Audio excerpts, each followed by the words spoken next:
জয় শিবচন্ডী দণ্ডবোধ। সামনত election আর coach Kamtapuri মানসিক নিয়ে হয়েছে টানাটানি।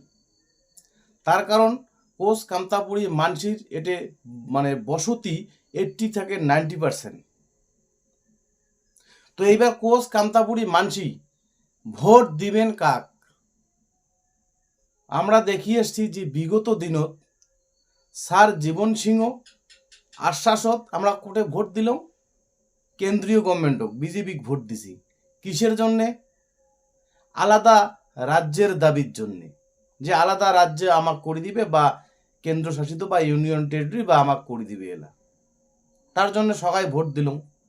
কিন্তু ভোট দেওয়ার পরে আমার মানসিক এলাক ঠকাল। বাকি যায় যায় আছে তাই তাই কোটে কোটে ভোট দিছে, আমরা ভাল করেই জানি। তার বিনিময়ে কি হল? কিছু স্কুল হল, আর একজন নিজে এমপি পদ নিল। আর নিখিল রায় কেপিপি উমরা প্রার্থী দিছিল।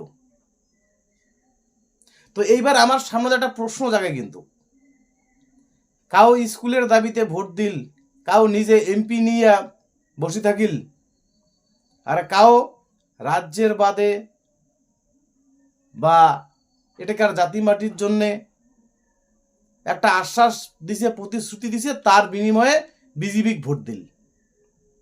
এইবার ইলেকশনের সামনে কি দেখলাম আমরা? কিছুদিন আগতে বিজেপির শুভেন্দু আর বাকি যে এমপিগুলো আছে বা এমএলএ গুলো আছে বা বিজেপি সরকার ধরি নাও আর টিএমসি গভর্নমেন্ট, ইমরা দুইজনে কি করলে? আলাদা রাজ্যের বিপক্ষে বিধানসভা বিল পাস করলে যাতে আলাদা রাজ্য না হয়, মানে বিরোধিতা। ইমরা তো আলাদা রাজ্য করি দিবেই না, সেইখান কথা ইমার মুখত আইসে না, উঠে না। ইমরা আর কি করিল? বিপক্ষে যায়া বিরোধী একটা বিল একটা পাস করিল,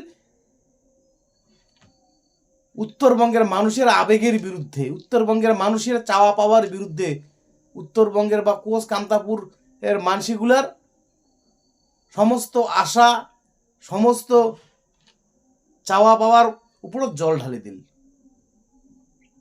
এইবার যখন ইলেকশন আসিল, তাহলে এইবার কোচ কামতাপুরি জনগণ তোমরা বিচার করো, আরো কি কিছু ব্যক্তিগত বা কিছু সামান্য কিছু এলিয়ার জন্য কি চাওয়া পাওয়ার বাদে কি আরো টিএমসি বা বিজেপি ভোট দেওয়াটা কি ঠিক হবে? আমার এইবার কিন্তু আমার এটাকার জননেতা মানসিগুলা কি করে তার উপর কিন্তু আমার এটাকার কোচ কামতাপুরি মানসিগুলা কিন্তু দেখিয়েছে। কারণ বিগত দিন থেকে অনেক আশা ভরসা করিয়ে আমরা ছিলাম। এইবার এই জননেতা মানসিগুলা কি পদক্ষেপ নেয়, সেই পদক্ষেপের উপর মানুষ কিন্তু চিন্তা করিবে ভোটটা এইবার কাক দিমো।